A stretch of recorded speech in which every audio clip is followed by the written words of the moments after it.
Hi all, I'm Jackson. I'm a physio here at SquareOne and I'm currently training to do the Sydney Marathon. And today what we're going to do is how I plan a marathon in terms of the training for it.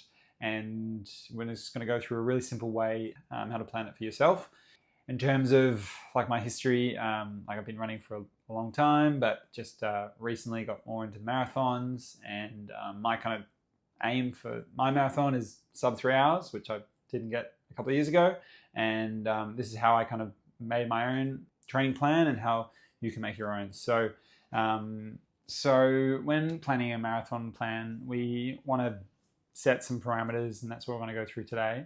When I constructed my one, I had to start with what's my goal and what's my end goal distance in terms of my training blocks, and kind of work back from there. Also depends where you're at and what time of the year you're at and how far ahead are you planning. I started my plan at the start of the year, and I kind of worked off a 4-week block with a 1-week deload. And in terms of like what the science says, in terms of research for injury risk, is that if you have big bouts of increase and then big bouts of decrease, it does put you at risk. So what we kind of want to see if we look at your Strava profile is like a steady build with a small kind of deload period, not a big deload, and then again building up. So over time, it's kind of like peak, small trough, peak, small trough, peak, small trough, peak, small trough. And that's the ideal kind of scenario. But of course, I've got a young daughter, so I get sickness. People get injuries. I get niggles as well. So then, that gives you just a bit of breathing room in terms of those things will happen. And then also as physios, that's what we're here for, is to help you keep you on track with that plan. But the goal is to be on the start line, and ideally it's perfect, but most of the time it's not. So it's just kind of going from there. So looking at my plan I made at the start of the year, I kind of started with setting my time frame of 1st of January or 5th of January, and then kind of plan how many weeks until the race, what's my kind of total kilometers I wanted to reach, and then planning my runs through the week. As a dad of a 2-year-old, I mainly get 3 runs, and then I maybe get a 4th run a week. So that's kind of how I planned it. And then you can kind of see with my total Ks here, that's kind of I'm building towards a 75K week, 3 weeks prior to the race. And then you can kind of see my week-to-week load ratio. And I'm going to show you how to set this up in terms of an Excel spreadsheet. And then kind of breaking down what my long runs look like also. I'm lucky I'm part of a run club, so I can rock up on one of my runs and there's a kind of plan for that session, so I don't have to think about that. But for the rest of the week, I have a bit of a plan. So when you're setting up your Excel spreadsheet, that first column we're just going to set as date. And then we're going to plug in today. So today is the 5th of May. And then you do it for the following week. And then a handy little Excel trick, hopefully most of you know it, is kind of planning towards that planned race. So let's go with, we're working towards that Sydney Marathon. And then we do weeks to race. Set this as 0, 1, and then we work back. So 4 months today. And then in terms of your kilometers, so your distance per week, kilometers. And then we're going to plan what's our run's going to look like. So run 1, run 2, run 3, run 4. So for me, my first run of the week is usually my recovery run. My second run of the week is probably going to be my intervals, or I do a hill workout each fortnight. And then I have my long run.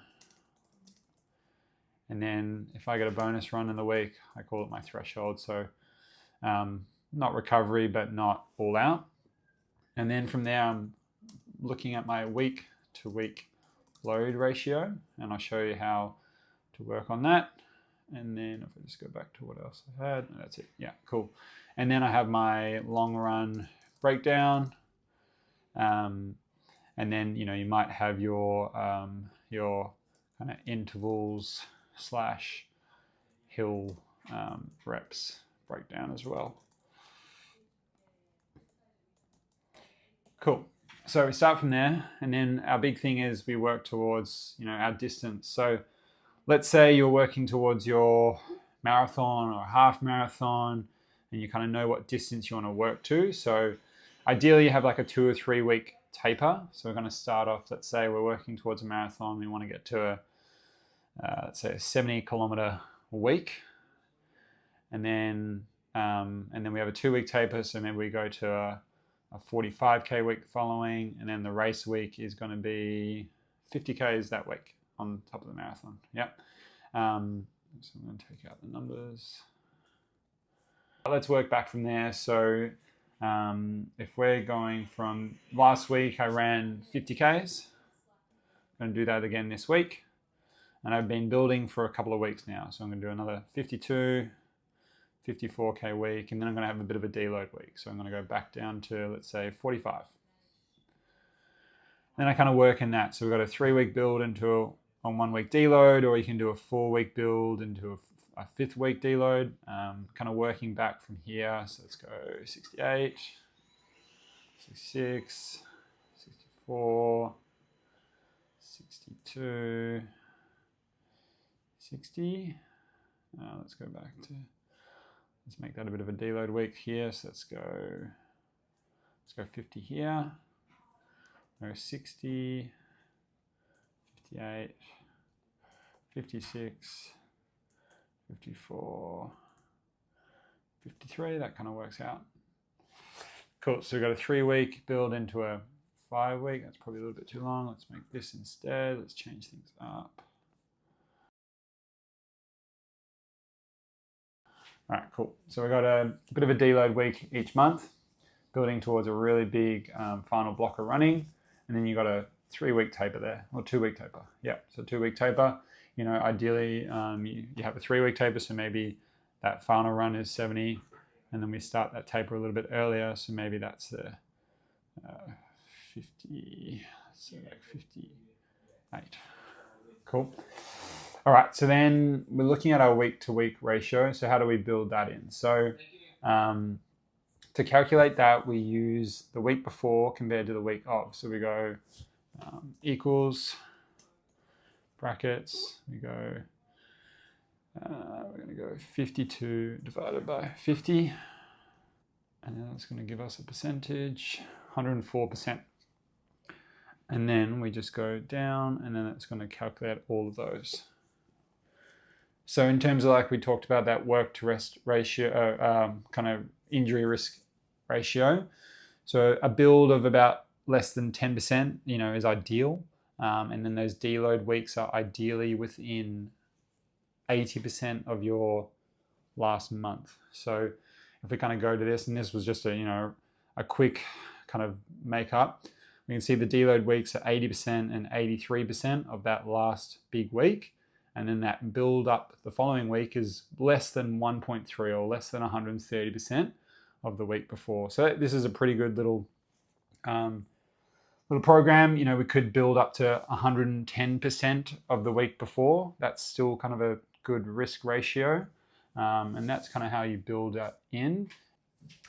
All right. So in terms of changing the colors here to make it look nice, you just go color scales, and you can choose the colors. So if I'll do a different one, so let's say I did this one.